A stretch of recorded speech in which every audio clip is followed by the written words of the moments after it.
안녕하세요. 여러분, 오늘은 한 여성의 불가능해 보이는 꿈을 향한 여정을 이야기하려고 합니다. 끝까지 시청 부탁드립니다.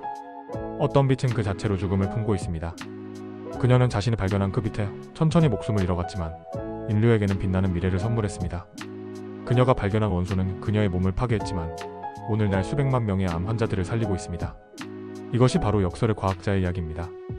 여러분은 지금 어떤 목표를 가지고 있나요? 그리고 그 목표를 위해 얼마나 많은 희생을 감수할 수 있나요? 오늘 우리가 만날 여성은 자신의 모든 것을 과학에 바쳤고 결국 그 대가로 목숨을 잃었습니다. 하지만 그녀의 불굴의 의지는 과학의 역사를 영원히 바꿔놓았습니다.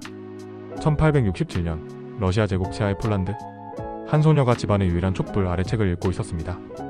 여성에게 교육의 기회가 거의 주어지지 않던 시대, 이 소녀는 감히 꿈꿨습니다. 과학자가 되겠다고? 그녀는 10살 때 어머니를 잃고 얼마 지나지 않아 언니마저 잃었습니다. 가족의 상실로 찢어진 마음을 안고도 그녀의 지적 열정은 꺾이지 않았습니다. 당시 폴란드 여성들은 대학 교육을 받을 수 없었습니다. 그런데 이 소녀가 어떻게 세계 최초의 여성 노벨상 수상자가 될 수 있었을까요? 그것도 2번이나? 아버지, 왜 여자는 대학에 갈 수 없나요? 어린 마리아가 물리학 교사였던 아버지에게 물었습니다. 세상이 그런 법칙을 만들었단다.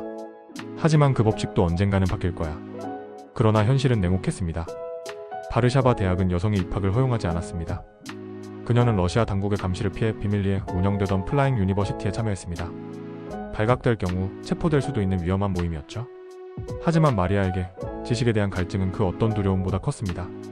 추운 겨울, 난방도 제대로 되지 않는 귀족 가정에서 아이들을 가르치며 매일 밤 자신의 공부도 게을리하지 않았습니다. 여러분은 목표를 위해 얼마나 굶주릴 수 있나요? 1891년 드디어 파리로 떠날 기회가 왔습니다. 24세의 나이에 그녀는 소르본 대학의 문을 두드렸습니다. 그러나 파리에서의 생활은 또 다른 투쟁의 시작이었습니다. 오늘은 빵 한 조각으로 하루를 버텨야겠다. 마리는 자신의 일기에 적었습니다. 마리는 난방도 되지 않는 타락방에서 살았습니다. 공부에 집중하기 위해 그녀는 최소한의 식사로 버텼고 때로는 책상에서 기절하기도 했습니다. 극도의 추위 속에서 그녀는 여러 겹의 옷을 입고 공부했고 손이 얼어붙는 고통을 참아가며 연구 노트를 작성했습니다. 때로는 영양실조로 책상에서 기절하기도 했던 마리. 그럼에도 불구하고 그녀는 물리학과 수학 석사 학위를 최우수 성적으로 취득했습니다. 어떤 굶주림도 그녀의 지식에 대한 갈증을 막을 수는 없었습니다. 19세기 과학계는 남성의 영역이었습니다. 마리는 단지 여성이라는 이유로 연구 공간을 얻기 어려웠고 재정 지원은 거의 불가능했습니다. 다행히 1894년 그녀는 자석 연구를 하던 프랑스 물리학자 피에르 퀴리를 만나게 됩니다. 여러분이 상상할 수 있는 가장 열악한 연구 환경은 어떤 모습인가요? 천장에서 비가 새고 겨울에는 얼어붙을 정도로 추운 곳에서 마리와 피에르 퀴리 부부는 역사를 바꿀 발견을 향해 나아갔습니다. 그녀는 수톤의 광석을 자신의 2손으로 처리했습니다.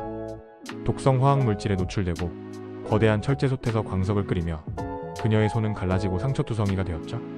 하지만 그 손으로 그녀는 2개의 새로운 원소를 발견했습니다.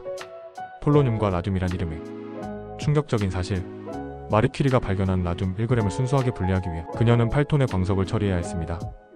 오늘날의 실험실 장비로도 어마어마한 작업량인데 그녀는 100년 전 원시적인 도구로 일을 해냈습니다. 1903년 마리 퀴리는 역사상 최초의 여성 노벨상 수상자가 되었습니다. 그러나 처음에 노벨상 위원회는 마리를 후보에서 제외하려 했습니다. 그녀가 여성이었기 때문입니다. 내 아내 없이는 이 연구가 불가능했습니다. 그녀 없이는 상을 받을 수 없습니다. 피에르의 강력한 주장 끝에 마리는 여성 최초로 노벨상을 수상하는 영예를 안게 되었습니다. 그러나 편견과의 싸움은 계속되었습니다. 프랑스 과학 아카데미는 그녀의 실력에도 불구하고 여성이라는 이유만으로 회원 가입을 거부했습니다. 세상은 여성 과학자를 인정하지 않으려 했지만 마리는 멈추지 않았습니다. 그리고 1911년 그녀는 또 다시 노벨상을 수상합니다. 이번엔 화학상이었죠. 역사상 최초로 2분야에서 노벨상을 받은 인물이 된 것입니다. 하지만 영광의 순간에도 그녀를 향한 편견과 비난은 멈추지 않았습니다. 1906년 4월에 비오는 날, 마리의 삶을 뒤흔드는 비극이 찾아왔습니다. 남편 피에르가 마차에 찧어 사망한 것입니다. 심장이 산산조각 났지만 마리는 2 딸과 미완성된 연구를 위해 앞으로 나아가야 했습니다. 슬픔에 빠져있을 시간이 없어요. 우리의 연구를 완성해야 합니다. 그녀는 피에르의 자리를 이어받아 소르본 대학 최초의 여성 교수가 되었습니다. 그러나 세상은 그녀를 더욱 가혹하게 시험했습니다.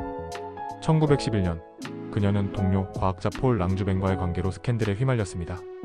폴란드 출신 외국인이라는 점, 그리고 여성이라는 이유로 그녀는 언론의 무자비한 공격을 받았습니다. 외국인 과학자가 프랑스 가정을 파괴했다. 유대인 여성이 프랑스 명예를 더럽혔다. 같은 헤드라인이 신문을 장식했습니다. 심지어 그녀는 유대인도 아니었지만 외국인 혐오와 반유대주의가 결합된 비난의 화살이 그녀를 향했습니다. 그러한 상황 속에서도 그녀는 1911년 노벨 화학상을 수상하게 됩니다. 노벨상 위원회는 스캔들을 우려해 그녀에게 시상식에 참석하지 말 것을 권유했지만 그녀는 당당히 참석했습니다. 마리 퀴리의 대답은 제 개인사가 아닌 과학적 업적으로 저를 평가해 주시길 바랍니다. 저는 시상식에 참석할 것입니다. 여러분, 이 장면을 주목해주세요. 마리 퀴리는 자신이 발견한 방사성 물질의 위험성을 알지 못한 채 맨손으로 이를 다루었습니다. 심지어 빛나는 라듐 시험관을 주머니에 넣고 다니기도 했죠. 밤에 라듐이 내는 아름다운 푸른 빛을 보는 것은 마법 같아요. 그녀는 말했습니다. 그 마법은 그녀의 DNA를 서서히 파괴하고 있었습니다.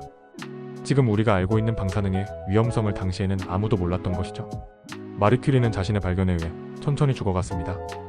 제1차 세계대전, 수백만 명의 젊은이들이 전장에서 목숨을 잃어가던데? 마리 퀴리는 자신의 지식을 인류를 위해 사용하기로 결심합니다. 그녀는 이동형 엑스레이 장치인 리틀 퀴리를 개발하여 전장으로 직접 향했습니다. 57세의 나이에도 불구하고 그녀는 직접 운전대를 잡고 전선으로 달려갔죠. 그녀의 엑스레이 장치는 전쟁 중 무려 100만 명 이상의 부상병 치료에 사용되었습니다. 놀라운 아이러니. 당시 프랑스에서 외국인이라며 그녀를 비난했던 사람들의 아들들이 바로 그 외국인 과학자가 개발한 장비로 목숨을 구했던 것입니다. 1934년 67세의 마리 퀴리는 자신이 평생 연구했던 방사능으로 인한 악성 빈혈로 세상을 떠납니다. 하지만 그녀의 죽음은 끝이 아니었습니다.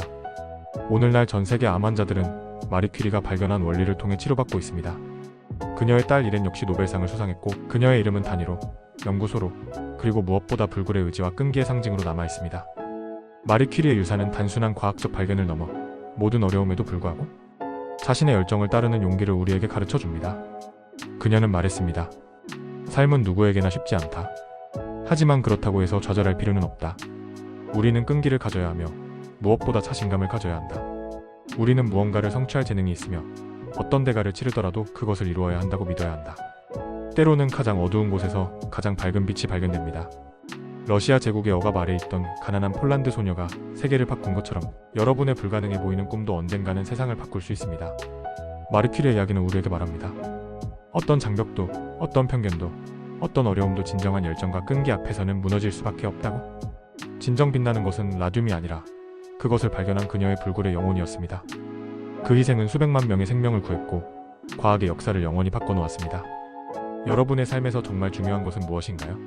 그리고 그것을 위해 얼마나 많은 것을 바칠 수 있나요? 끝까지 시청해주셔서 고맙습니다.